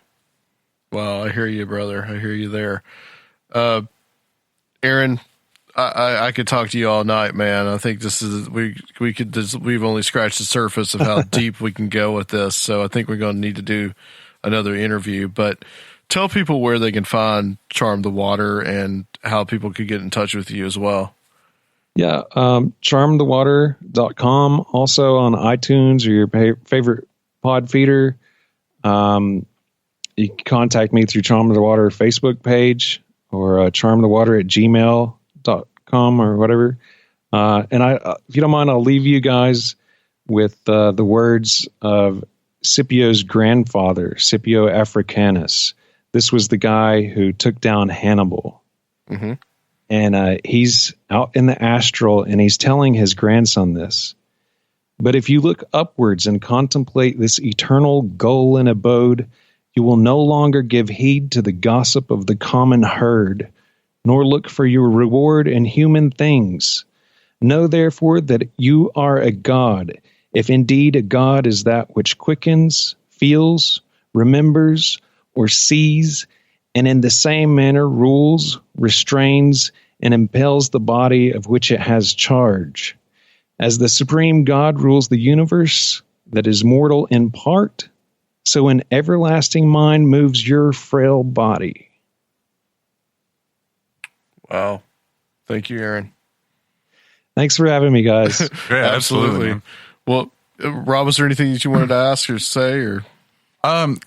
Yeah, real quick, I just wanted to, when you mentioned the goat light figure, to me that conjures more of a Celtic pagan-y kind of a the horn god versus like the goddess kind of a concept rather than a demonic or Satan kind of a thing. But Yeah, just for me personally. Ceranos, I believe, is the god you're talking about, right? In Wicca, it's the horn god and the lady. Right. And essentially, as I understand it, in Thelema, that's sort of chaos in Babylon. It's that same kind of idea. Right. It's, the dichotomy of nature representing the death, dark, male aspects of everything. If it was evil, I mean, it could have scared me in a lot worse ways and tormented me. But, I don't think its pure intent was to horrify me, but it sure gave me an experience. Yeah, pure intent. Whatever its intent is, it still probably would make me crap my pants. So, thank you so much, Aaron. Stay on the line for us. We're going to close this section out, and guys, we'll be right back to close out the show.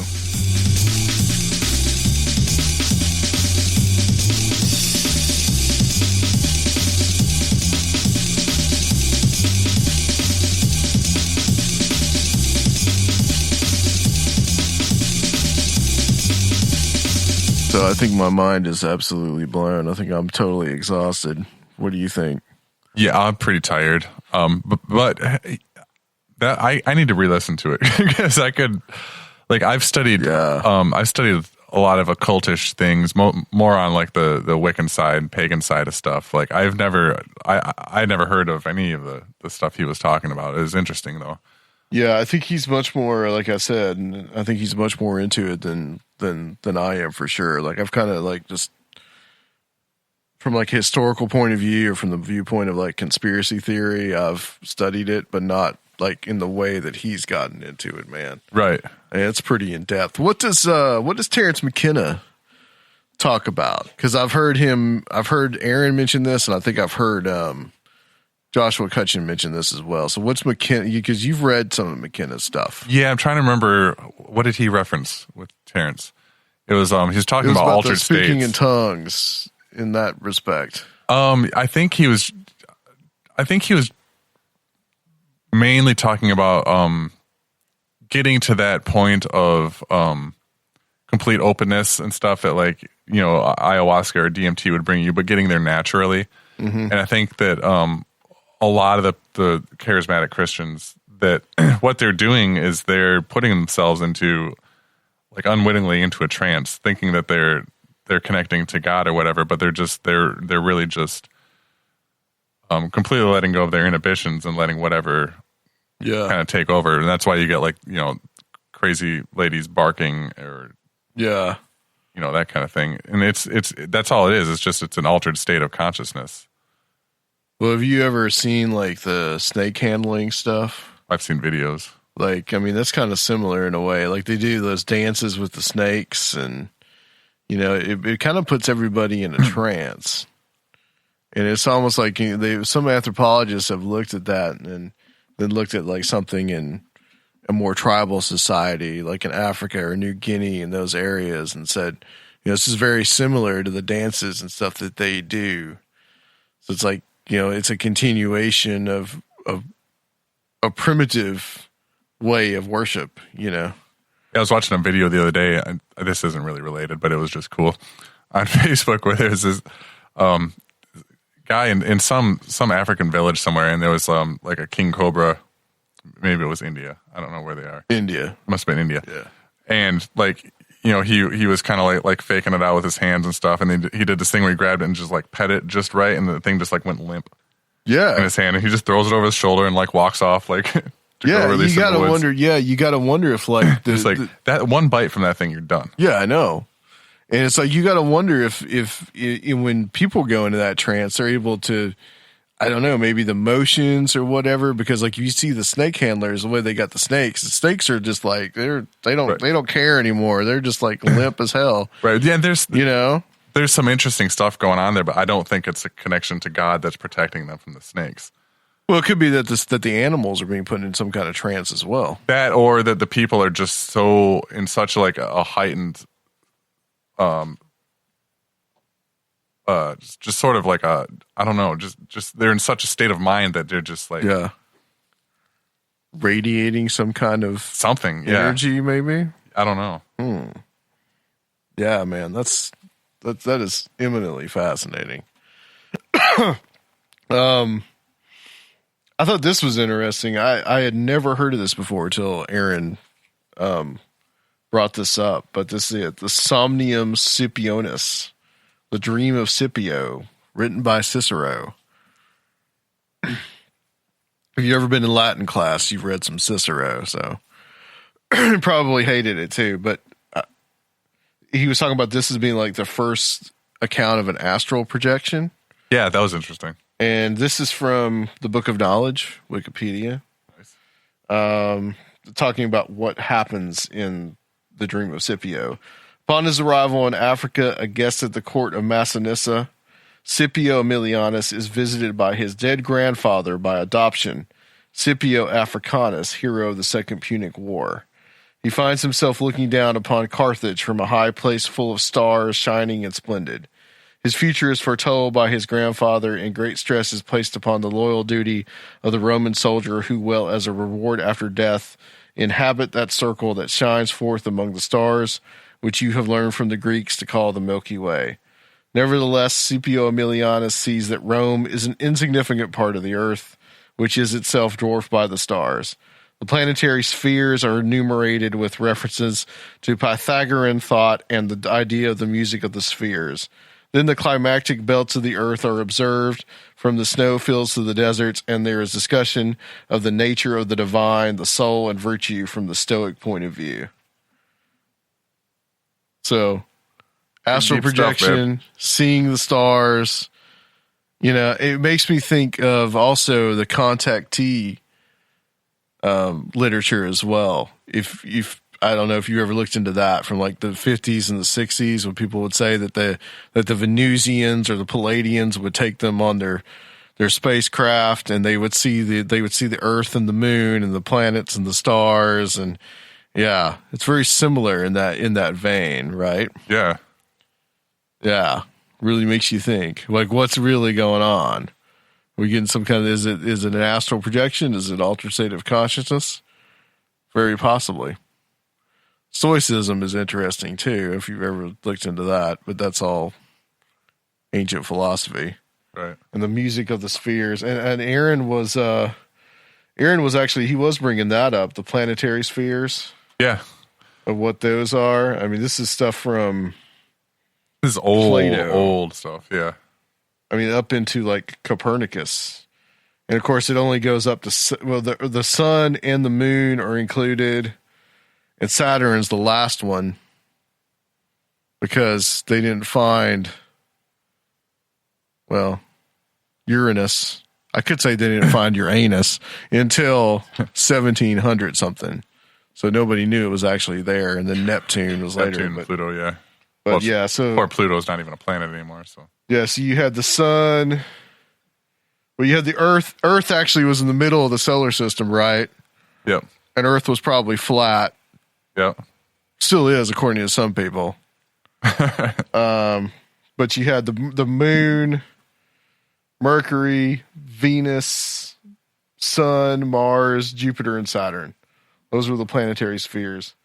And those are talked about also in Dante in the Divine Comedy, the Paradiso, which is just a kind of like a map out of what they believed, the medieval mind believed about the universe, basically. Guys, this is episode 149. We are approaching episode 150. Ooh, yeah. So not as like a very special time as like episode 100 or even episode 50 was for me back in the day, which was nearly 3 years ago. We've been doing this for 5 years. You've been with us for 2.5. Yeah. And so, but we are going to have just a round table.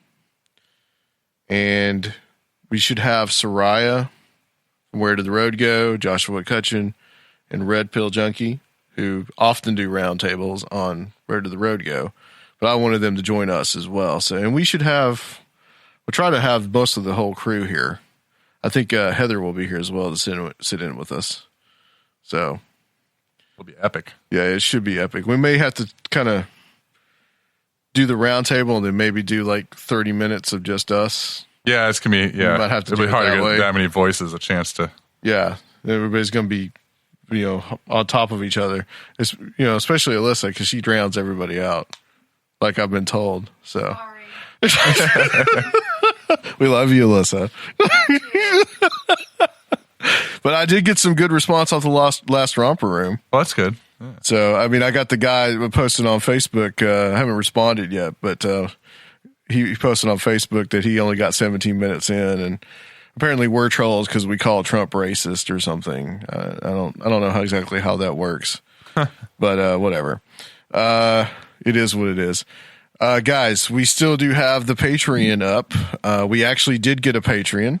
Someone signed up for the $5 tier. I don't know if you got everything out to him yet, but he did sign up and should have had access to the Joshua Cutchin show. And then we also want to thank Wes Owsley, a good friend that came to see us all the way from Russia last year, gave us a donation of $300. So thank you so much, Wes, for doing that. That's gonna take care of paying for the show for quite a good few months. So, but guys, we're going to close out the show. We, want to thank Aaron Daver for being here. Thank you, Rob, for being here. Always. I live here. Yeah, that's right. You live here. I mean, this is your studio. This is your thing. I think we should play some William Hung, man. What do you think? I think we should end it with some William Hung. I think that you should just sing it for us. Personally. Welcome to the Hotel California. So beautiful. Oh, it is. It's wonderful. Should I try out for The Voice next year? Do you think? Think I can get on there? No. Oh, okay. They're not that you're bad. Mm-hmm. They're looking for, You're into my dreams, man. You just don't have the confidence is all. Oh, okay. Yeah. You can go in there with all kinds of confidence. It just depends on how good a voice you got. Yeah, that helps too. Yeah. It is called The Voice. All right, guys. Thank you so much. And we will be back. Remember, Patreon is www.patreon.com /Conspirinormal. Or is it /? I always forget that. It's /. /. /Conspirinormal. And then also we have the donations button on our website, which is under the Patreon. On our website, www.conspirinormal.com, there is a Patreon button there, but below it, Rob, you've got a little donations button as well. That's right. If you want to be a patron. And yeah, click on the Patreon link, come check us out and join the community. We're going to post little special bonus episodes and little blogs. Yep. And like Adam said, we got one member this week, and we're hoping to grow it, and we'll all be able to collaborate together and do some fun stuff. Yeah, absolutely. Thank you so much, guys, for listening, and we will be back next time on Conspirinormal. William Hung. If I can see it, then I can do it. If I just